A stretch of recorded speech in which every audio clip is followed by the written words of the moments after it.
Hello everyone. आज हम लोग कैपेसिटर चैप्टर का एक कंसेप्चुअल क्वेश्चन डिस्कस करेंगे। इस क्वेश्चन में हमें दो मेटल की प्लेट्स दे रखी है जिनका पोटेंशियल V1 V2 है। बीच में एक स्लैब इंसर्ट कर दिया है और हमसे पूछा जा रहा है कि जो right end of metal slab होगा उसका पोटेंशियल कितना होगा। तो देखो, सॉल्व करने के लिए सबसे पहले मैं एक डायग्राम बना लेता हूँ। तो डायग्राम अपन ने बना लिया और डायग्राम में अपन इलेक्ट्रिक फील्ड रीजन आइडेंटिफाई कर लेते हैं। अगर मेटल स्लैब नहीं होता तो प्लेट्स के बीच में इलेक्ट्रिक फील्ड कांस्टेंट होती। मेटल स्लैब के आने से होगा ये कि मेटल स्लैब वाले रीजन में इलेक्ट्रिक फील्ड जीरो हो जाएगी और बाकी रीजन में electric field as it is रहेगी।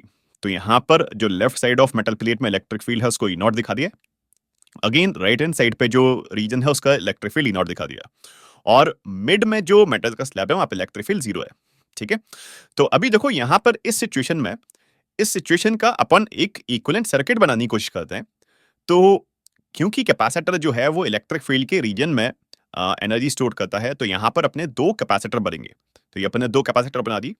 अभी देखो, अगर कैपेसिटर यहाँ पे बनेंगे तो यहाँ पर मैं प्लेट्स का डिस्टेंस अगर मेंशन करूँ क्वेश्चन के अकॉर्डिंग, तो ये x इक्वल टू डी था, ये x इक्वल टू 2d था, ये वाला reason x equal to 3d था और ये वाला x इक्वल टू 5d था। यानी इस पहले वाले कैपेसिटर में जो प्लेट का डिस्टेंस होगा d होगा, एरिया a मान लेता हूँ। दूसरे वाले में distance 2d, area a, capacitance C1 और C2। पोटेंशियल अगर अपन बोले तो यहाँ पे V1 और यहाँ पे V2। मैं एक बार C1 C2 डिफाइन कर लेता हूँ। तो C1 C2 देखो कैसे आएगा। C1 C2 अपन निकाल रहे हैं। C1 is equal to A epsilon by D and C2 is A epsilon by 2D। तो यहां पर इस वाले को अगर मैं C मान लूं तो ये वाला 2C हो जाएगा।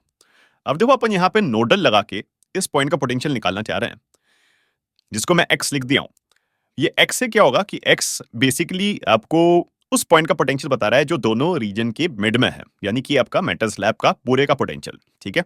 तो यहां पे देखो मैंने क्या लिखा, नोडल लगाते हुए x minus V one into 2C plus x minus V2 into C equal to 0।